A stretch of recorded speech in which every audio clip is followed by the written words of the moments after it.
So picture this, 100 kilometers deep into Ukrainian airspace, a Swedish-built Saab 340, a slow but very capable aircraft with a giant radar bolted to its spine, picks up a contact. This time it's a Russian Su-35, one of the most capable fighters in Vladimir Putin's Air Force. This has just launched from across the border. The Saab doesn't fire a shot, it can't, it doesn't need to.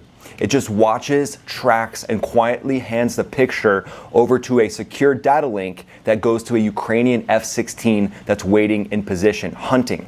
The F-16 pilot never has to necessarily expose themselves because they're getting the information directly from that Saab. The target comes right to him, already boxed in, already ranged in, already finished, but the flanker pilot doesn't even know it yet. One AIM 120 later, and now that pilot's gonna know that they were the latest victim of that Ukrainian F-16. The Su-35 goes down 8 miles from the Russian border. The Russian pilot ejects, gets picked up, lives to fly another day, but the message was loud and clear. The Ukrainian F-16 turned home with nothing to show but a mission report and some history and probably a symbol being painted on their jet. Because yesterday, the chairman of the Joint Chiefs of Staff, General Dan Caine, told U.S. lawmakers something that had never been said to them before until right now. Let's have a listen. So check this out, guys. Here we are on X. Chairman of the Joint Chiefs of Staff, top U.S. military general is going to say this about the F-16 shooting down a Russian jet.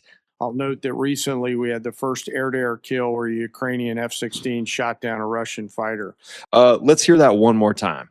I'll note that recently we had the first air-to-air kill where a Ukrainian F-16 shot down a Russian fighter. Wow. So all the teaming that Ukraine is doing, it goes even further. Check this out. So this video is showing Ukrainian special forces, Ukrainian hackers and intelligence experts intercepted control parameters and altered operational data for the BAR's Moscow air defense system using drones, using hacking techniques. They then exploited severe software vulnerabilities to trick the Russian air defense crew deployed to protect Moscow into misidentifying their own high-tech fighter jet as a hostile threat, triggering the fatal launch. This unprecedented op resulted in the complete destruction of a Russian Su-57 stealth fighter valued at over 100 million. Well, it's not exactly stealth. It's like 4th gen plus. So that crew tricked Russia's own air defenses to shooting down a Su-57. So different incident than the F-16 shooting down the Russian Su-30 or Su-35.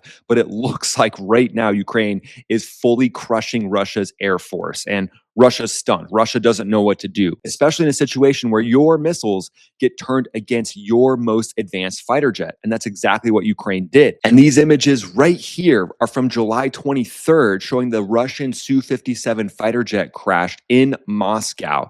Reports are saying the pilot ejected safely. This is the country's most advanced fighter. This is it right here. You can see it's relatively stealthy. They've got 2-seat versions of it as well. Big intakes. This is the jet that Moscow does not want to lose. So the fact that Ukrainian special ops was able to hack into Russia's air defenses, this is a huge black eye for Russia's air force. And you can see the flames burning in the background, Su-57 taken down. This is a huge win for Ukraine at this point. And here's that Su-57, very capable jet. This is an animated graphic, but this is the kind of things that you can see it do. It obviously does this in Top Gun Maverick. So this is the jet that they're leaning on to try to show their most advanced technology. So the fact that an F-16 took down the Su-30 or Su-35, and then the air defenses were hacked, taking down a Su-57, Russia's in full-blown panic mode now. So he said that the first air-to-air kill where a Ukrainian F-16 shot down a Russian fighter, first ever, a Western-built jet in Ukrainian hands, just won a fight against Russian fighters for the first time in the entire Ukraine-Russia war. Tonight we're breaking down exactly how that hit happened and what actually is Ukraine doing with their air force right now, how the F-16 and that Swedish radar plane work together, and why Russia's air force, on paper, still one of the largest on earth, is struggling to stop Ukraine and their F-16s and other jets. This war has burned through more than 4 years and hundreds of aircraft on both sides, and for almost all of it, Western fighters in Ukrainian hands have been playing defense, swatting down missiles and drones, never actually going teeth to teeth with Russian jets. press until now. It turns out that strike actually happened on July 8th, and it's just being released right now. And today, you are getting the full breakdown. The Ukrainian media traced the actual strike and kill back to July 8th in eastern Ukraine, where the Russian Su-35 went down in an engagement that Russian sources, including a pro-war Telegram channel, actually confirmed it themselves. Moscow's own people have admitted the loss. The pilot is said to have ejected and was rescued, and they described a fight involving multiple Ukrainian aircraft plus a Patriot missile battery working the same engagement, so pinning in that Russian jet with the AMRAAM from the F-16 and the Patriot missile battery. 2 weeks of quiet after that, and then yesterday it became official at the highest level, with the chairman of the Joint Chiefs of Staff standing in front of Congress and confirming it as the first confirmed air-to-air kill by a Western fighter in Ukraine since it entered service there. General Caine didn't just report the kill, he used it as proof. Proof, in his words, that Ukraine's layered air defenses plus surface-to-air missile systems are working together have proved significantly useful. That's not a spin out of Kyiv that's being done. This is a top general in the United States military putting his John Hancock, pretty sure it's called John Hancock when they sign something, putting his name on it in front of lawyers. Oh, it's Herbie Hancock. Yeah, it says Herbie Hancock. But think about exactly what happened here for a second. A country that had almost no fighter jets flying combat air patrols 18 months ago just put a Western fighter, a Western radar plane, and an American-made missile system together in the same engagement and beat a Russian jet that outweighs an F-16 nearly 2-1. I mean, when you look at these Su-30s next to an F-16, it's just insane how big they are. But this didn't happen by accident, and it didn't happen overnight either. It happened because every piece of Western training and Western hardware sent into this war over the last 2 years clicked together at exactly the right moment to make it happen. So Russia sent a fighter jet basically with a knife to a gunfight, and the Ukrainian F-16 showed up with a 20mm. But how does a fourth-generation Russian fighter flying for a country with a fraction of Russia's air force actually win that fight? Well, let's start with actually what Ukraine is flying. The F-16s arrived in 2024 after NATO allies trained Ukrainian pilots from scratch.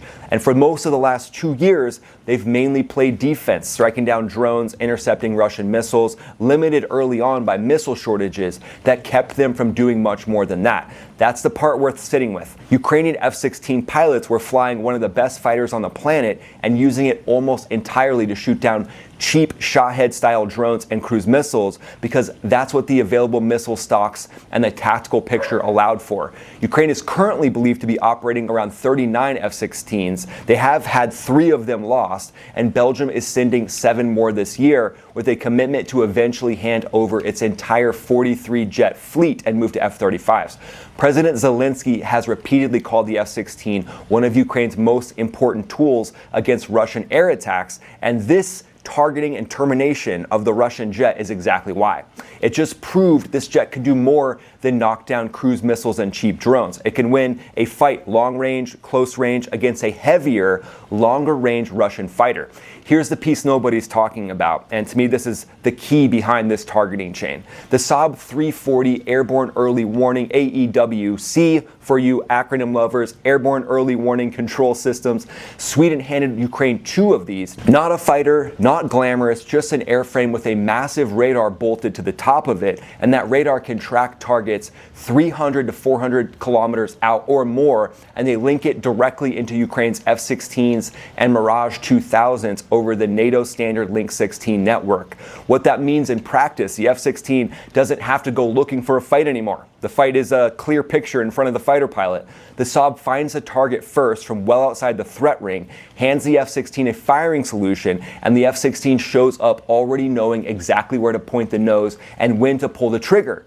That's the tactic believed to have put this Su-35 down. And reports suggest the Saab detected the Russian fighter jet at range, cued the intercept, and likely this points to an AIM-120 being launched. And the F-16 isn't operating alone either. Ukraine's Air Force has spent the last 2 years building out a genuine mixed Western fleet. American F-16s, French Mirage 2000s, and now incoming Rafales, and a future Swedish Gripen commitment on top of that. Every one of those platforms is being wired into the same Link 16 backbone that the Saab feeds into, so this isn't an accident. It means every new jet that arrives doesn't just add another airframe, it adds another node that the same radar picture can hand a target to and multiple different options. So if Russia adapts to the F-16, the Mirage, all these different systems can keep Russia guessing for what they're going to go up against on any given day. So I've flown missions where you're working with AWACS. AWACS hands over targets to you. I mean, basically, it's like handing you the bandit on a silver platter,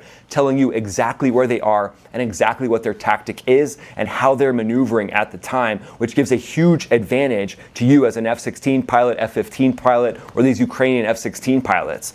But now we got to build the other side. So what does Russia actually have? Because it isn't just a paper tiger. Obviously, Russia's Air Force is very capable. Remember, on paper, it's one of the largest forces on the planet, and that's the key right there. Russia places a lot of their emphasis on having a large fleet. Su-34s, Su-35s, Su-30s. The Su-30 variant is a very capable jet, and it's massive. Big radar, lots of weapons, but they're very dependent on GCI. Ground control intercept. So radar sites on the ground passing information to these jets is their main go-to, but those systems can lag a lot more than what that Saab airborne early warning system can lag. So that's like real-time data where likely these Russian fighter pilots are getting information that's a few minutes old, which in a dogfight, a few minutes might as well be decades. And then you made it to the global roundup section, my friend. Some breaking news coming out of Iran right now. The campaign, 14 nights, US is absolutely hammering Iran. And here's some updates for you. Looks like IRGC command centers are being hit extremely hard with a new focus on the fast attack boats as well. What we've seen from CENTCOM is they're posting the HIMARS rocket. So that's a rocket that can go in and tag certain locations inside of Iran, deep inside of Iran's territory. So the fact that we have fighter jets, the HIMARS teamed up with advanced drones. This is why likely so many targets are being hit across Iran right now. And obviously Tabriz was hit as well, one of their main Air Force bases, with a drone location going up in flames. But that's one of the places where they're likely launching attacks at the Strait of Hormuz, is that location in Tabriz. Now, with that runway being hit, multiple bunkers being hit, obviously Iran's focus is to put everything they can underground.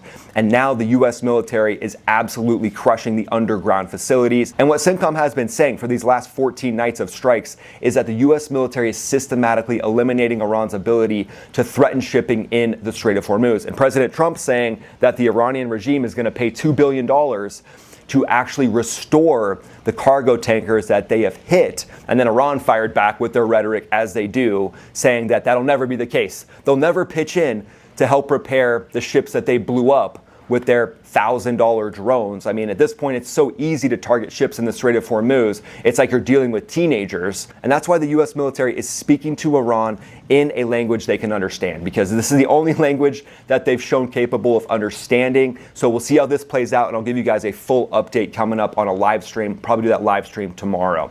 But now let's move to the 4D chess strategic analysis section, because this shoot down of the Su-30, the Su-30 variants of the Ukrainian Air Force, absolutely crushing Russia. Russia's going to try to compete with this. They have some A-50 radar planes. One of them has been shot down over the Sea of Azov, and another destroyed on the ground during Ukraine's spiderweb drone operation deep inside of Russia. Those aircraft aren't something that you build 20 of a year. They're expensive, complex, and Russia's only ever had a handful active at any given time. But that would be their comparison to the actual Saab. So likely they're going to try to get these airborne, or try to use some of these airborne early warning systems, seeing how effective the Ukraine Air Force is at striking down their Su-30s with these airborne systems. So now we've got more F-16s flowing into Ukraine. They're also dispersed units. So these F-16s can take off from one base and land at another with mobile command centers, mobile maintenance. I mean, the level of skill of these crews that are doing this mobile maintenance, and of the fighter pilots potentially even taking off on highways. This is next level capability that, to me, has Russia and it has Putin basically questioning, should they be sending up Su-30s anymore? And with the fact that Ukraine's special forces hacked into Moscow's own missile system, supposedly is what happened, and they were able to strike down a Su-57. So all these different things that are happening are absolutely pinching Putin. Maybe that should be the name of this video. F-16s pinch Putin. Yeah, sounds like a good one. What do you guys think? Do you think we'll see more shoot downs? of Su-30s, Su-35s, Su-57s in the theater of the Ukraine-Russia conflict? Let me know in the comments below. Would love to hear what you have to say. Go ahead and follow me on X, follow me on Instagram. I'm posting there pretty much every day. And we're out here traveling in Nevada. So I hope you enjoy this view. We'll see you guys on the next video. This is Ryan, also known as Max Afterburner, signing off.